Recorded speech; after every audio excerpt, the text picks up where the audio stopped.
Assalamualaikum warahmatullahi wabarakatuh. Pada kesempatan kali ini saya akan membahas mengenai salah satu permasalahan besar yang masih dihadapi di Indonesia, yaitu kesenjangan akses terhadap pendidikan yang berkualitas. Banyak orang yang mengira bahwa kesenjangan sosial ekonomi hanya disebabkan oleh faktor pekerjaan, ekonomi atau lapangan usaha. Padahal, jika kita telusuri lebih dalam, akar dari banyak masalah sosial tersebut sebenarnya berawal dari ketidakmerataan pendidikan. Menurut pandangan saya, akar utama yang membuat kesenjangan sosial ekonomi di Indonesia terus berlangsung dan bahkan seperti turun ke temurun adalah karena tidak semua masyarakat memiliki akses yang sama terhadap pendidikan berkualitas. Pendidikan itu ibarat tangga yang menuju masa depan yang lebih baik. Namun, sayangnya tangga itu tidak tersedia secara merata. Ada yang tangganya kokoh dan tinggi, tetapi ada pula yang tangganya patah dan bahkan miring dan bahkan atau tidak punya tangga sama sekali. Nah, mengapa saya mengatakan bahwa pendidikan adalah akar masalahnya? Karena pendidikan bukan hanya tentang belajar membaca, menulis, ataupun berhitung, tetapi pendidikan adalah proses membekali seseorang yang membekali dengan keterampilan hidup, kemampuan berpikir kritis, pengetahuan yang diperlukan untuk bersaing di dunia modern, untuk di dunia modern, serta peluang untuk bekerja di sektor-sektor yang layak dan bergaji cukup. Tanpa pendidikan yang baik, seseorang sulit memiliki daya saing dalam pasar kerja yang semakin ketat. Kita harus memahami bahwa anak-anak dari keluarga yang mampu biasanya memiliki banyak sekali keuntungan. Mereka bisa masuk ke sekolah-sekolah yang fasilitasnya yang lebih lengkap dan guru-gurunya berkualitas, lingkungan yang kondusif, dan didukung oleh kelas privat atau kursus tambahan. Ketika mereka kuliah, pilihannya pun lebih lebar. Bisa masuk ke kampus baik dalam maupun luar negeri karena mereka memiliki sumber daya yang mencapainya karena mereka memiliki sumber daya untuk mencapainya.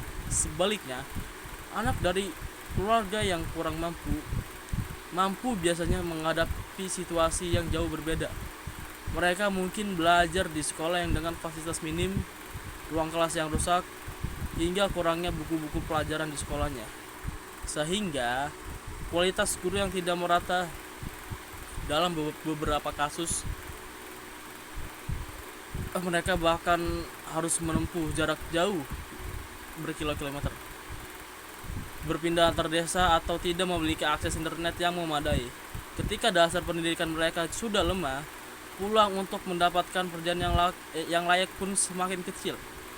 Akhirnya, mereka terjebak dalam lingkaran kemiskinan yang sulit dipulihkan untuk masa depan yang lebih cerah. Inilah yang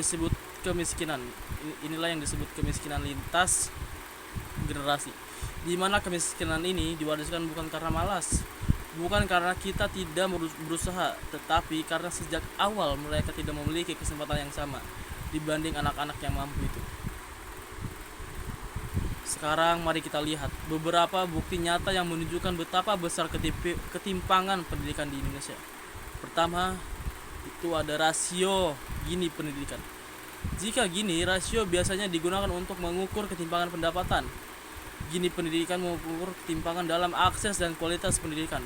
Banyak laporan dari BPS dan penelitian independen yang menyebutkan bahwa ketimpangan pendidikan masih tinggi.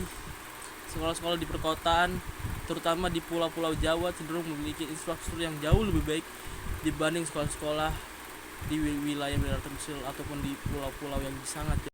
Sekolah di perkotaan, terutama di pulau Jawa, cenderung memiliki infrastruktur yang jauh lebih baik dibanding sekolah-sekolah di wilayah terpencil, seperti di beberapa daerah di Papua, NTT, ataupun di pedalaman Kalimantan. Kedua, hasil PISA. PISA adalah tes kemampuan internasional yang menilai literasi membaca, matematika, dan sains. Dalam beberapa tahun terakhir, skor Indonesia masih berada di posisi bawah. Namun bukan hanya itu yang menjadi fokus utamanya. Yang lebih penting adalah data bisa menunjukkan bahwa skor siswa sangat dipengaruhi oleh latar belakang sosial ekonomi. Siswa yang berasal dari keluarga yang mampu dengan akses sekolah dan fasilitas yang lebih lengkap selalu mendapatkan skor yang jauh lebih tinggi dibandingkan mereka yang berasal dari keluarga yang kurang mampu. Yaitu ketiga ada angka partisipasi kasar yaitu APK perguruan tinggi. Data ini menunjukkan bahwa angka partisipasi perguruan tinggi di Indonesia masih di bawah 50%. Artinya tidak sampai separuh dari seluruh lulusan SMA yang akhirnya bisa masuk dan menyelesaikan pendidikan yang lebih tinggi. Lebih jauh lagi, mayoritas mahasiswa di kampus-kampus berasal dari kelompok menengah ke atas. Ini menunjukkan bahwa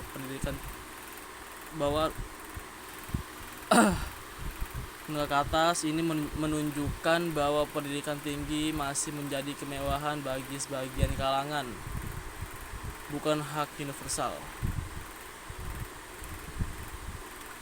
Dari semua penjelasan tersebut dapat kita simpulkan bahwa ketidakmerataan akses pendidikan ini bukan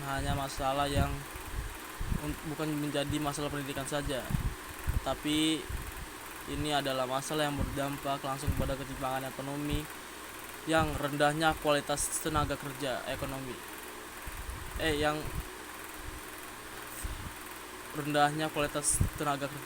sulitnya mobilitas sosial dan bertahannya kemiskinan di banyak daerah di seluruh Indonesia. Selama akses terhadap pendidikan berkualitas tidak merata, maka upaya untuk mengurangi kesenjangan sosial ekonomi akan terus jauh lebih lambat. Sekian penjelasan argumen dari saya. Terima kasih. Assalamualaikum warahmatullahi wabarakatuh.